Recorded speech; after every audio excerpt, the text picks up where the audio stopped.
ভাবুন, জনমানবহীন শুষ্ক মরুভূমিতে একটি মেয়ের সাথে আপনি ফেঁসে গেছেন। তাহলে কেমন হবে সেই ভয়ঙ্কর পরিস্থিতি?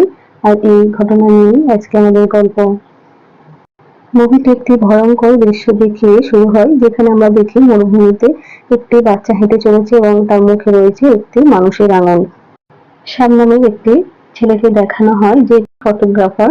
সে ফটো তুলতে এসেছিল এইসব এলাকায় এবং সূর্যগ্রহণের কিছু ছবি তুলছিল এবং সে সুন্দর সুন্দর ছবিও তুলে নেয়। কিন্তু ছবি তোলা হয়ে গেলে সে বাড়ি ফেরার পথে একটি বাচ্চাকে বসে থাকতে দেখে এবং বাচ্চাটি কাঁদছিল। তখন শ্যাম জিজ্ঞাসা করে যে সে কেন কাঁদছে। তখন সে বলে তার বাবা মা হারিয়ে গেছে। তখন শ্যাম বলে যে চলো আমার গাড়িতে বসো, আমি তোমার বাবাকে খুঁজে দিচ্ছি।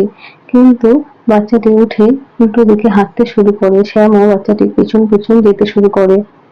শ্যাম ভাবে যে এই নির্জন এলাকায় বাচ্চাটিকে একা ছাড়া তার উচিত হবে না। কিন্তু কিছুক্ষণের পর সন্ধ্যা নেমে আসে। তখন শ্যাম বাচ্চাটিকে বলে ফিরে চলো, আর যেও না। কিন্তু বাচ্চাটি তার দিকে তাকিয়ে গালি দিয়ে পালিয়ে যায়। এদিকে শ্যাম দেখে যে সন্ধ্যে হয়ে গেছে, তাই সে ফিরতেও পারবে না গাড়ির কাছে। তখন সে কোনো উপায় না পেয়ে সেখানেই থেকে যায় এবং তার ফোনে কোনো সিগন্যালও ছিল না। তারপর অন্ধকার রাতে শ্যাম শুনতে পায় একটি মেয়ের গান। সে ওই গানের আওয়াজ শুনতে শুনতে একটি ঘাটিতে এসে পৌঁছায়, যেখানে একটি মহিলা বাস করে এবং সে দেখতে পায় নিচে নামার জন্য একটি সিঁড়ি আছে লাগানো। সে ওই সিঁড়ি দিয়ে নেমে পড়ে নিচে। সেখানে গিয়ে সে ঘরের দরজা নক করে। সেখানে অ্যালিনা নামের একটি মেয়ে এসে দরজা খুলে দেয়। শ্যাম সব ঘটনা বলে, কিন্তু অ্যালিনা তাতে অবাক হয় না এবং সে শ্যামকে ঘরে ডেকে খাবার খেতে বলল। আমরা পরে বুঝতে পারবো মেয়েটি কেন শ্যামের কথায় অবাক হলো না। শ্যাম অ্যালিনাকে জিজ্ঞাসা করে আমি কিভাবে বাইরে যেতে পারবো, কিন্তু এখানে অ্যালিনা কোনো উত্তর দেয় না। শ্যাম কোনো উপায় না পেয়ে খাবার খেয়ে শুয়ে পড়ে। এদিকে অ্যালিনা পাশের একটি ঘরে সে সমস্ত জামা কাপড় খুলে স্নান করছে। সে অবাক হয়ে যায়, কিন্তু শ্যাম এখানে চোখ বন্ধ করে ঘুমিয়ে পড়ে। পরের দিন সকালবেলা অ্যালিনার জন্য কিছু টাকা রেখে সে ফিরে যেতে চায়। বাইরে এসে সে তো অবাক হয়ে যায়, দেখে চারিদিকটা উঁচু পাহাড়ে ঘেরা এবং সেখানে যে সিঁড়িটিতে করে সে রাতের বেলা নেমেছিল সেই সিঁড়িটির নিচের অর্ধেক অংশ নেই। তখন শ্যাম অ্যালিনাকে জিজ্ঞাসা করে এসব ব্যাপারে। তখন অ্যালিনা বলে যে এখানকার কিছু কিছু লোক আছে যারা সিঁড়ি নিয়ে যায় আবার পরে ফেরত দেয়। শ্যাম জিজ্ঞাসা করে সিঁড়ি ছাড়া কি আর অন্য কোনো উপায়ে বাইরে যাওয়া যেতে পারে? তখন অ্যালিনা বলল না, এটাই একমাত্র উপায়। শ্যাম ফেঁসে যায় এবং ভাবে আরো একটা দিন আমাকে এখানেই থাকতে হবে। এই ভেবে সে চারিদিকটা দেখতে লাগলো এবং ছবি তুলতে লাগলো।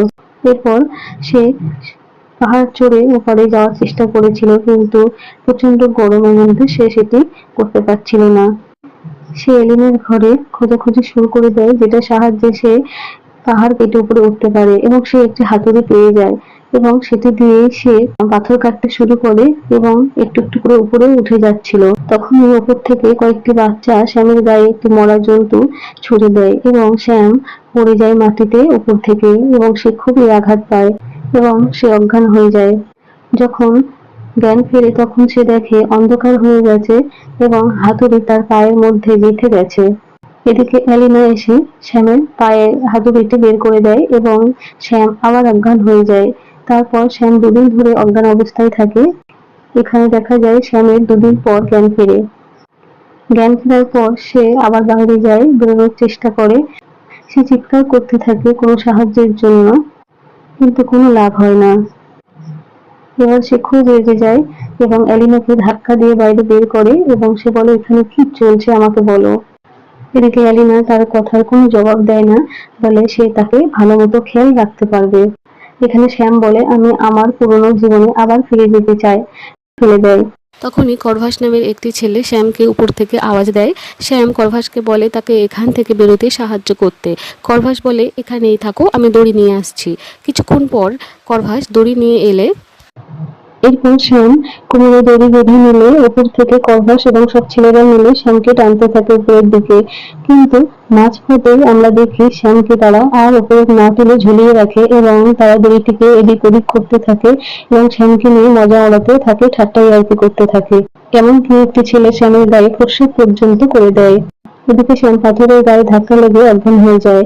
এরপর সেখানে এলিনা এসে তার নিজের ভাষায় ছেলেদেরকে বকাবকি করতে শুরু করে দেয়। তখন ছেলেরা সেখান থেকে চলে যায়। শ্যামের যখন জ্ঞান ফেরে সে দেখে সে এলিনার বিছানায় আছে। এলিনা শ্যামকে বোঝায় যে জীবনটা মেনে নেওয়ার জন্য। তখন শ্যামও সেখানে থাকতে শুরু করে এলিনার সাথে। এলিনাও পুরো খেয়াল রাখে শ্যামের, যার কারণে শ্যামও তাকে একটু একটু করে পছন্দ করতে শুরু করে। একদিন উপর থেকে একটি ছেলে ব্যাগ ফেলে দেয় এবং সেই ব্যাগে প্রয়োজনীয় জিনিসপত্র থাকে শ্যামের জন্য।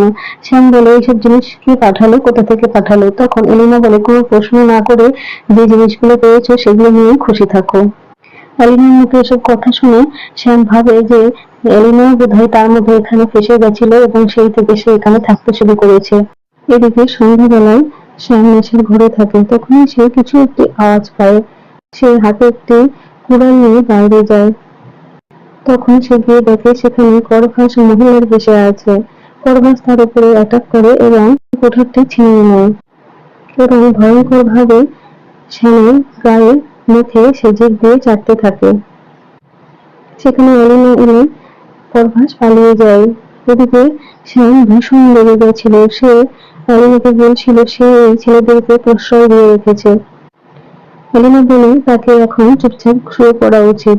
এদিকে শ্যাম ঘরে শুয়ে আছে। এলিনা তখন আবার জামা কাপড় সব খুলে স্নান করতে শুরু করে।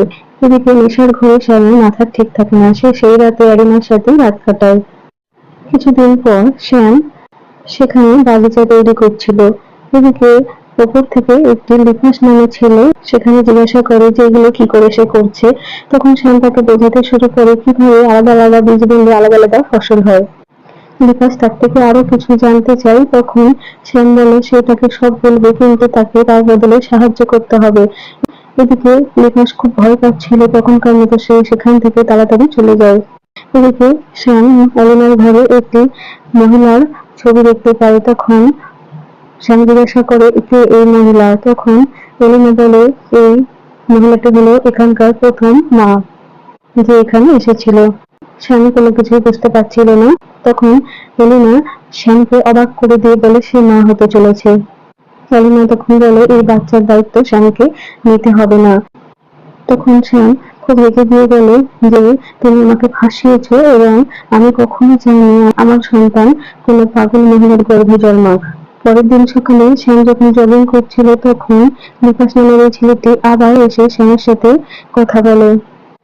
শ্যাম বিকাশকে বলে যে এলিনা মা হতে চলেছে, তার এখান থেকে বেরোনো দরকার, তার জন্য একটি দড়ি আনতে। কিন্তু বিকাশ বলে আমি এটা করতে পারি, কিন্তু যখন সব ছেলেরা ঘুমাবে তখন। এদিকে পাশ থেকে আরেকটি ছেলে বিকাশের কথা শুনতে পারে এবং তাকে সেখান থেকে নিয়ে চলে যায়। এদিকে এলিনা শ্যামকে জিজ্ঞাসা করে যে সে বিকাশের সাথে কি কথা বলছিল। তখন শ্যাম বলে বিকাশের মনটা খুব ভালো, সে এখান থেকে কিভাবে বেরোবে সেই কথাই বিকাশের সাথে বলছিল। বিকাশও বলেছে যে তাকে সাহায্য করবে। এটা শুনে এলিনা খুব চিন্তিত হয়ে পড়ে। তখনই শ্যাম বলে সে এখান থেকে মুক্ত হয়ে তার ঘরে ফিরে যাবে এবং সেখানে গিয়ে সে চিজ বার্গার এসব খাবে। কিন্তু এলিনা তো এইসব খাবার কখনো খায়নি, খাওয়ার যে দূরের কথা সে চোখেও দেখেনি, কারণ এখান থেকে তো সে কোনোদিন বাইরে যায়নি। এদিকে রাতের বেলা সব ছেলেরা অদ্ভুত অদ্ভুত পোশাক পরে পাহাড়ের চূড়ায় অদ্ভুত ধরনের পূজা অর্চনা করতে থাকে। এদিকে সকালবেলায় শ্যাম ঘুম থেকে উঠে তো অবাক হয়ে যায়। সে দেখে দড়ির সাথে ঝুলছে বিকাশের দেহ এবং তার পিঠ কাটা থাকে। তখন এলিনা চিৎকার করে বলতে থাকে বাকি ছেলেদের যে ভাই কখনো ভাইকে খুন করে। সে রেগে গিয়ে বলে শ্যামই এর জন্য দায়ী এবং শ্যামকে সে ধাক্কা দিয়ে ফেলে দেয়। শ্যাম কিছু বুঝে ওঠার আগেই এলিনা একটি লাঠি দিয়ে শ্যামকে পেছন থেকে মারে এবং সেখানে শ্যাম অজ্ঞান হয়ে যায়। এরপর আমরা কয়েক মাস পর দেখি শ্যাম সেখানে একটি খাঁচায় বন্দী জানোয়ারের মতো। এখানে এলিনার পেটও বড় হয়ে গেছে ততদিনে। এলিনা শ্যামকে কোনো রকম ভাবে খাবার দিয়ে বাঁচিয়ে রেখেছিল। তখন শ্যাম দেখে পাহাড়ের চূড়ায় একটি মেয়েকে। সে চিৎকার করে বলতে থাকে সে এখানে ফেঁসে গেছে, পুলিশ ডাকতে। তখন মেয়েটি ফোন করতেই যাবে তখন করভাস মেয়েটিকে ধরে খুন করে ফেলে। এই দৃশ্য দেখে শ্যাম সেখানে পাগলের মতো আচরণ করতে থাকে এবং সেখানে একটি বাচ্চা এসে তাকে একটি ফল দেয়। শ্যাম সেটি খেতেই অজ্ঞান হয়ে যায়। রাতের বেলা যখন চোখ খুলে তখন শ্যাম দেখতে পায় এলিনা বাকি ছেলেদের সাথে অদ্ভুতভাবে পূজা করছে এবং সে একটি মাথার আবরণ পরে থাকে। এখানে সে বুঝতে পারে বাকি ছেলেরা আসলেই এই এলিনার সন্তান, আলাদা আলাদা পুরুষের সন্তান সেগুলি। ছেলেরা সব আগুনের চারিদিকে নাচানাচি করছে। তারপর থেকে সেখানে শীত পড়তে শুরু করে। এলিনা এদিকে শ্যামকে খাঁচার মধ্যে কম্বল দেয়। তখন শ্যাম এলিনার কাছে ভিক্ষা চায় তার জীবনে এবং বলে এখান থেকে মুক্ত করে দিলে সে তার সমস্ত সন্তানদের সমস্ত দায়িত্ব নেবে। কিন্তু এলিনা শ্যামকে বলে সে এসব কথা কখনো ভাবতেই পারে না। এলিনা তো শুধু চেয়েছিল শ্যাম তাকে শুধু একবার মা করে দিক এবং সেটা হয়ে যাওয়ার পর শ্যাম আর তার কোনো কাজে আসবে না। এখন তো সে শুধু বাচ্চাকে পৃথিবীতে আসার অপেক্ষা করছিল। পরের দিন সকালে এলিনার পেটে খুব জোরে ব্যথা হতে শুরু করে। সে শ্যামের খাঁচার দরজাটি খুলে দেয় এবং শ্যামকে বলে যে আমার পেটে খুব ব্যথা হচ্ছে এবং আমার এর আগে কখনো এত ব্যথা হয়নি। শ্যামের খাঁচার দরজা সে খুলে দেয় যাতে শ্যাম তাকে কিছু সাহায্য করতে পারে। শ্যাম এলিনার সাহায্য করতে এগিয়ে আসে কারণ এটি শ্যামেরই সন্তান ছিল। কিন্তু সেখানে সে দেখতে পায় পাহাড়ের উপরে একটি ছেলে এবং একটি মেয়েকে। শ্যাম ভাবে এটাই সুযোগ এখান থেকে পালানোর এবং তারা সেখানে শ্যামের পালানোর জন্য সিঁড়িও রেখেছিল।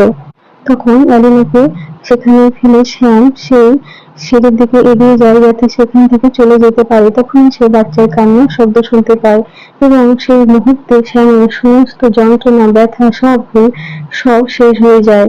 সে শুধু সন্তানটিকে কোলে নিয়ে দেখতে থাকে। এখানে এলিনার মেয়ে হয়েছিল। তখন এলিনা শ্যামের কাছ থেকে তার মেয়েকে নিয়ে বলে সে এর খেয়াল রাখবে। তখন এলিনা বলে সে একদিন বড় হয়ে এই রীতিনীতিকে সে আগে এড়িয়ে নিয়ে যাবে। এখানে এলিনা শ্যামকে ধন্যবাদও দেয় তার জন্য। তখন এলিনা শ্যামকে বলে তার জীবন এই পর্যন্তই এলিনার সাথে ছিল। তখনই পেছন থেকে একটি ছেলে এসে শ্যামের গলা কেটে দেয় ছুরি দিয়ে এবং শ্যাম সেখানে মারা যায়। শেষে এলিনা সমস্ত শ্যামের জামা কাপড় এবং জিনিসপত্র একটি ট্রাঙ্কে ভরে রাখে এবং নিজের মেয়েকে দুধ পান করায়। এদিকে বাইরে শ্যামের পচা গলা দেহটি আমরা পড়ে থাকতে দেখি। আর মুভিটি এখানেই শেষ হয়ে যায়। মুভিটি আপনাদের কেমন লাগলো অবশ্যই কমেন্ট করবেন এবং পারলে চ্যানেলটি সাবস্ক্রাইব করে পাশে থাকবেন, আমাকে এগিয়ে যেতে সাহায্য করবেন। আর ভিডিওটিতে একটি লাইক দিতে ভুলবেন না।